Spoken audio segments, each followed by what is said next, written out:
Hello everyone, welcome back to the channel. I'm Abe with MysticGenMara.com, a small town mystic from the middle of Idaho. And today I would like to go over how I work with the tarot decks or in oracle decks when I first get them. I talk about this a little bit, but I figured we'll just make a full video and go through the how-to, if you will, how I work with the tarot when it comes to getting a new deck and kind of breaking it in. So the first thing when I usually get them is, unless I'm going to use them for something else, I usually take the plastic off the outside, and I like them in the original boxes. Not everyone does. There's an old myth about you never want to leave them in the original boxes because you want to take them out and put them in something else. That's fine if you choose to. I have found that that is completely unnecessary. But what I like to do is take the plastic coating off of them if I'm going to be using them immediately, which I don't usually do. I have a specific type of pattern that I like to play out here.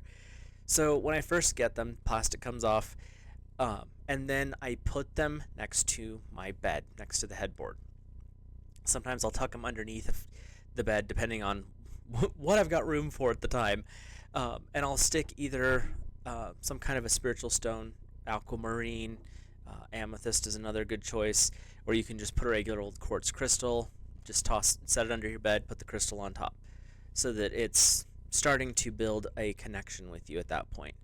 And the reason that I do this, and I'll do it for a full 30-day period, full 1 month lunar cycle. Sometimes if I'm feeling really ritualistic, I'll start on the day after the full moon and then take them out on the full moon, depending on, again, how things work out for me. But the reason I do this is your subconscious mind is highly active all the time. But when you're asleep, it gets to take the reins. So if you're putting it next to your headboard, you're putting it underneath your bed, it's allowing you to subconsciously, again, this is not always the most logical way of looking at things, but the subconscious mind plays its own games. But by doing that, you start to build a connection with the cards. That way you're starting to get in tune with the energy of the cards. And when you do something like placing a crystal on top of them, you start to amplify that energy. You also start to connect that energy to yourself, especially when it's a crystal that you work with a lot. Like these guys, these two in particular, the aquamarine and the amethyst, these are two that I use probably daily at this point. So when I use them to help build, I already have a rapport with the crystals, and that's going to help connect into the cards. Again, not everyone does it this way, but I read intuitively, and why not add every trick you can to really amplify that intuition? So that's how I start off. So after your period of time, you'll go ahead and take the cards out of the deck. I've got lots of decks here we can play with. So I don't even open them. I literally will take the plastic off and stick the crystal on, stuff it under the bed, stick it next to the headboard, and leave it. And I'll put it on the calendar so I know what day that I've started, so I know when to end.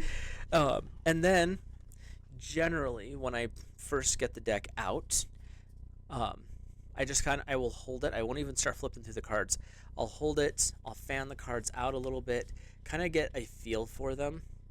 And one of the things that I've learned, and I was taught this particular system many years ago, and this is something that's always worked for me.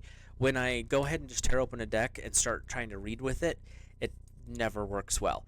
And that's why when you see me do unboxings on here with tarot decks or oracle decks or whichever, if I do a reading with it, I've went through this process. If I just go ahead and show the deck off, talk a little bit about it, and then end the video, I did not do this. I did not build up the energy build. So if I've done the full 28 or 30 days, that's when I'll do the readings, because at that point I know I can actually talk to the cards. But after I take them out of their box, when I'm doing them for my first times, I'll fan them out, and that way you get a nice touch of each card. And I'll put them in front of my heart chakra, right down here, and I will just kind of allow my consciousness to touch the cards. You're not like possessing them or anything. You're just reaching out saying, hey, hello. in some cases, when I was first starting off, I would have a very ritualistic. Sorry, my language is struggling today. Ritual of saying very specific types of prayer, introducing yourself to the cards or myself to the cards.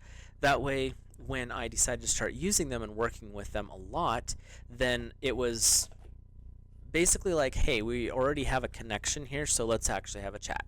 So when I would do that, it would be something along the lines of, Dear Holy Source, Dear God the Father, Dear Jesus, however you start your prayers, I ask that you connect me with these cards, use these cards to show me the true and accurate answers. This is a new tool to connect to my intuition and use these cards to guide me in the path forward. Doesn't You can pretty much say however you want, but that's kind of the basic one that I would use in the beginning. It's grown over the years, but that was the original one that I would start with. And then of course you'd say your amen and then follow blessed be, however. And then I would, before I do anything else, once I have said that prayer, I do not put them back in the box. I immediately start shuffling the decks. And I'm not one of those people who throw them all and make a big mess. I don't read reversals. Personal opinion on that one.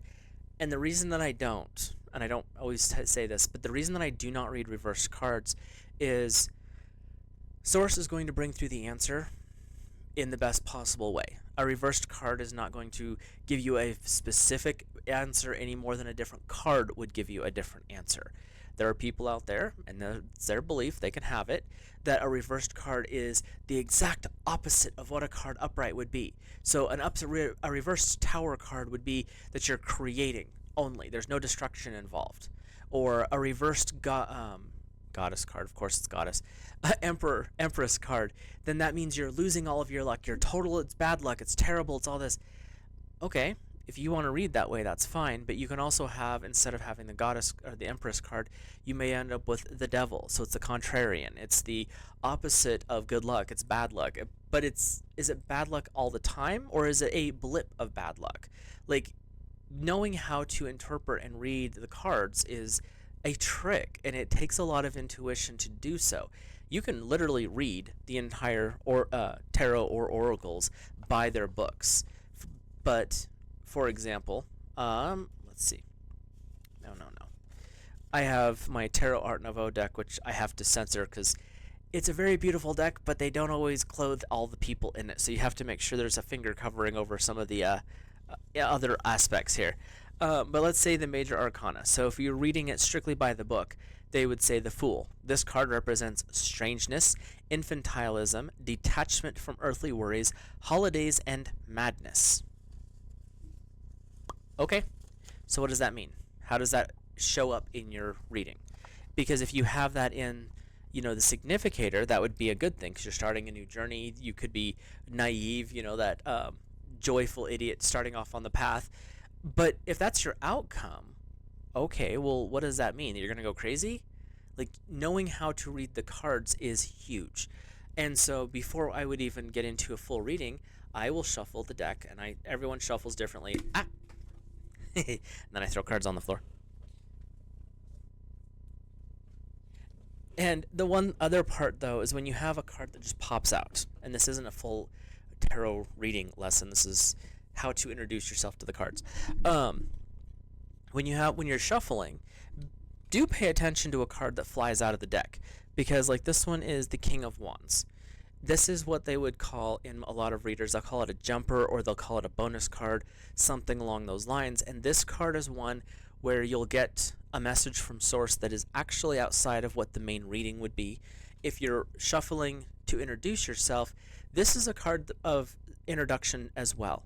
So the King of Wands is saying this is the journey has come full circle. Your passions have been basically sated. They're still there, but you are now more in control. But you also are ready for any journey that is ready to come up. So this is saying you're ready to start the next leg of your journey for whoever's watching the video right now. And if you've never read the cards, or you've never picked up a deck, or you don't know how to start, then this is kind of the beginner for intuitive reading. like I said, that's the easiest way that I've ever read is intuitively. When I started, I wanted to do it correct, so I studied each of the cards and I read the meanings and I tried to memorize all that. That's 72 cards. You have to remember what the numbers and words align as. That's 72. Whoop, not that card. Um, like I said, we'll go with this one. That's 72 cards that you have to remember each and every term, each and every number. What is the inflection? What does it mean upright? What does it mean reversed? Or you can work with your guides and guardians through a process similar to what I'm describing and notice the difference in how you read. One is very legalistic, and I don't say that negatively. That's just this is what they literally mean in their version. But the other one is saying, let's tap into your subconscious. Let's get your intuition built up and play with it. Really get going with that energy and notice the difference between the readings. Because the legalistic one is going to feel almost cold, almost like there's no, like you could just click on a app on the internet and that's what you have. Some of the apps that I've seen or some of the links I've seen are amazingly powerful. And they give you the generals, but then they also tell you how this would play out within the reading. And when you're reading intuitively, that interaction is very powerful. So when you're doing a 3-card spread, let's say past, present, future outcomes, your past card is going to say influence your present card. Well, your present card is also going to project to the future. But those 3 cards are having a conversation. And when you are tapping into them intuitively, this conversation becomes a story that you get to tell to the person you're reading for even yourself. And I always journal if I'm doing a reading for myself. That way I can keep track of what my train of thought is, what messages source is bringing through.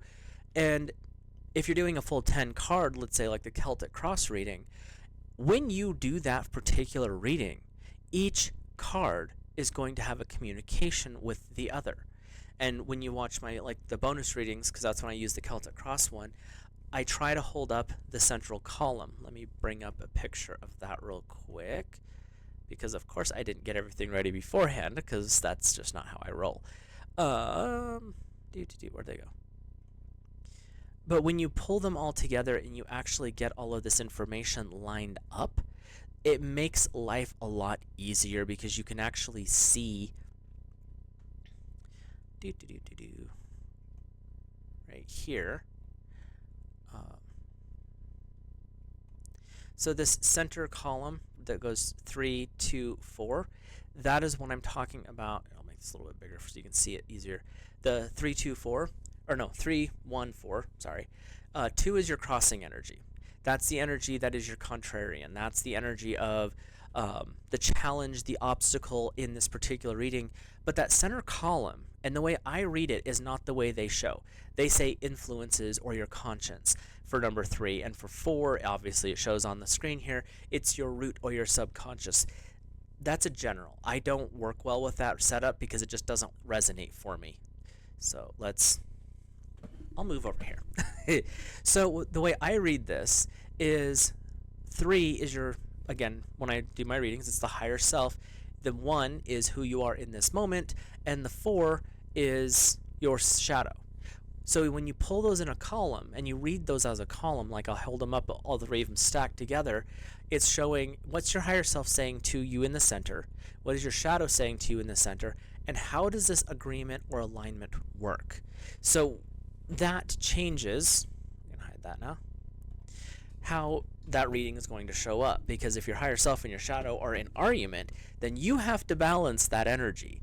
But if they happen to be in a very strong agreement, then they're both saying, listen, you need to be paying attention because you're the center of that little world. And when you look at it from that perspective, again, I'm not teaching a lesson here. I'm giving you the intuitive guidance that I've received over the years and how I read. And then you look at, we'll bring this back up. Boop. Then you look at number 5 and number 6. Whoops. 5 is your immediate past. And some people say, oh, it's only in the past 1 month. What I found with the 5 and the 6, it's the past and for 5 or 6 is the future, 1 month, 6 months, or a year, because your immediate history is what has been going on with the center column here, the 3, 1, 4. This, your immediate past for this, which could be 1 month, it could be going 6 months back, or it could be a full 1 year. And then it's that same center column going forward, 1 month, 6 months, or a year. So it's that central column, the 3, 1, 4, is what I would say is the core, the overall aspect of this reading. So when I'm reading for someone using the Celtic cross energy, I'm looking at that center core. I go back to that center a lot, because that gives you the baseline of what is happening. You can call it your middle pillar, if you will. And so when you're intuitively guided, that conversation between those 3 cards starts to show up in how the other cards interact with it. Your inner world, your outer world, the stuff you have no control over. What are your hopes and fears playing out? Is your higher self being like, you actually have this really good playing out, and your shadow's like, ooh, there's some fear here, so girl, don't do that. Okay, well, how do those cards talk? And I might do a full interaction on that later, but the purpose of what I'm talking about here is when you get started with your deck, understand that the longer that you're able to work with your subconscious mind and your deck, the better you're going to hear or see those patterns in conversations. Some people are supernatural at this, so that's different. They can just sit down and their decks talk to them immediately. Others need a little bit more practice and a little more time. The one thing that I will say is when you first get your deck and you pop it, oh, not that one. I'm not playing with the covers right now. When you first get your deck and you pop it out of its box and you've done your spreading it out, touching each card, and you've said your prayer, and you start to work with it, keep a journal next to your decks, because that way you can do your readings. And personally, when you first get a new deck of cards, or you're just starting out reading tarot and you have no idea what you're doing, this is the 101 here, you do what I'm suggesting. You don't have to do it, but I would recommend it just because it gives you a little bit deeper understanding of it. You can keep the book with you because there are some decks that you need the extra guidance. I've got my Gratitude Oracle is one that I like to have the book with me, and then the other one that I like to have the book with is this little dude here, because sometimes you'll look at the pictures and you've prayed, you've connected, you're ready to use the cards, and you'll stare at that picture, the Two of Pentacles, for example, and you have nothing. Mind blank, white screen, nothing happening. Okay, open the book. What does the Two of Pentacles tell you? So you'll flip open your book, you'll go to that page, and you'll start to read it, and then it may trigger your intuition to kick in, be like, oh, well, that's this, and that's this, and that's this. And then you're going to start putting the words together. You're going to see the pattern forming. Sometimes your subconscious just needs that little kickstart. But if you are ready and you've done the prep work, where you've, like I said, you put the tarot card next to your headboard, under your bed, whatever, put a crystal with it that you work with a lot, and then prepare yourself when you first open it, the conversation starts a lot faster. Again, not everyone's going to have that kick in immediately, but I'm saying why not speed the process up? And if you prefer to read just the exact literal interpretations of the cards, that's great. There's no issues with that. It doesn't resonate for me, so I do it this way. But once you start doing that, once you've opened your cards, you've done the prep work, pick a pick a layout. Pick something simple. Let's pull a bigger book out here so I can show you in the images that way versus having to look it up. This is my Tarot of Dragons book, and this is an awesome deck, by the way. When you first pop into any of these books, and I talk about this in the unboxing videos, there's the introduction kind of giving you the idea of where the artist and the inspiration as to where it come from, where they got the idea for their cards. Some people, like this particular gentleman, Sean McKenzie, he does a little history of the tarot, like where's the origins of tarot, and I've done a video on that kind of stuff too, where it used to be kind of a playing game, tongue-in-cheek, but it's also the entirety of knowledge. A tarot deck, a good tarot deck, because there's some of them out there, and I'm not kidding when I say this, I've ran across where it's like, what is this? Because you'll open the deck, you'll start trying to use it, the cards don't resonate, they do not look good together, there's something about them that's harsh. If that's how it feels when you open that deck, it's probably not the deck for you. And that's the reason I'm a little more selective with tarot. Oracle, it's a different story. Those tend to be more artistic and more intuitive. But there is a core value system in tarot, and a really good tarot deck will give you the entire life cycle of the deck, of life. And a really good reader will be able to read for you specifically and actually give you information on what's happening, why is this going this way, and where are you headed in any reading. It doesn't matter what pattern they're setting it up in. But when you are doing that, like I said, there's the basic 3 card, and that's a really simple beginner deck layout to use. You have pull 3 cards, and you can shuffle pull them, or you can pull them from the top after you've shuffled. That's up to you.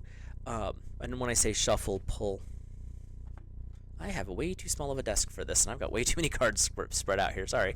And this is how I like to do it because it's way more intuitive. When I say shuffle, you're shuffling and the card pops up.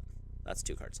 And sometimes they won't, sometimes they will. So you'll take the card that comes out the easiest. So this is the card, that's your first card in a 3-card spread, past, present, future.